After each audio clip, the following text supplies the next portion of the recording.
শবে বরাতের রাতে যে নারী 3টি আমল করবে ওই নারীর কপাল খুলে যাবে। কেননা শবে বরাতের রাত হচ্ছে এমন একটি রাত, এ রাতে আল্লাহ তাআলা অসংখ্য অগণিত মানুষের গুনাহ খাতাগুলো ক্ষমা করে দেন। আল্লাহ তাআলা নিজে বলে দিয়েছেন সুনান ইবনে মাজার 1390 নম্বর হাদিস, নবীজি সাল্লাল্লাহু আলাইহি ওয়াসাল্লাম জানিয়ে দিয়েছেন, ইন্নাল্লাহা লা ইয়াত্তালিউ ফি লাইলাতিন নিসফি মিন শাবান ফায়াগফিরু লিজামিআ খালকি ইল্লা লিমুশরিকিন আও মুশাহিন।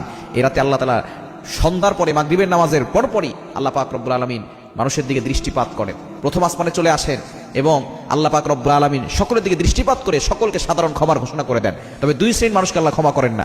এক নম্বর হচ্ছে যারা মুশরিক, আল্লাহর সাথে শিরিক করে। দ্বিতীয় নম্বর যারা মুশাহিন, যারা আল্লাহর সাথে হিংসা করে, মানে কারোর সাথে হিংসা পোষণ করে, এদেরকে আল্লাহ তাআলা ক্ষমা করেন না। এজন্য এই দুইটি কোয়ালিটি থেকে আমাদেরকে দূরে সরে আসতে হবে এবং নারীরা মা বোনরা 3টা কাজ করবে।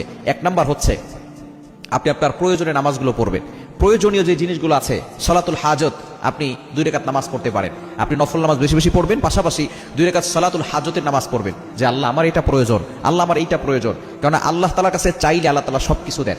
প্রতিদিন কিন্তু আল্লাহ তাআলা শেষ রাতের শেষ অংশে প্রথম আসমানে এসে বান্দাদেরকে ডাকতে থাকেন এবং এই রাতে শবে বরাতের রাতে আল্লাহ তাআলা প্রথম আসমানে এসে সন্ধ্যার পর থেকেই ডাকতে থাকেন।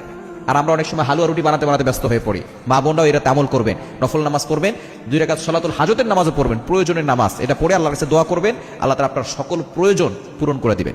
দ্বিতীয় নাম্বার হচ্ছে তাওবা ইস্তেগফার করবেন, যত বেশি পারেন তাওবা করবেন, ইস্তেগফার করবেন। আল্লাহ তাআলা নিজে বলে দিয়েছেন 28 নম্বর পারার 20 নম্বর পৃষ্ঠার 2 নম্বর লাইন, সূরা তাহরিমের 8 নম্বর আয়াতে, ইয়া আইয়ুহাল্লাযীনা আমানু তুবু ইলাল্লাহি তাওবাতান নাসুহা, ও ইউ হ্যাভ বিলিভার্স, ইমানদারগণ তোমরা সঠিকভাবে তাওবা করো, তোমাদের সব গুনাহ আল্লাহ তাআলা ক্ষমা করে দিবেন। এজন্য সঠিকভাবে আল্লাহর কাছে তাওবা করতে হবে, তাওবা ইস্তেগফার করবেন, ক্ষমা প্রার্থনা করবেন। কারণ আপনি যদি এই রাতে ক্ষমা না পান তাহলে কিন্তু আপনার থেকে হতভাগার কপাল পোড়া কেউ নাই।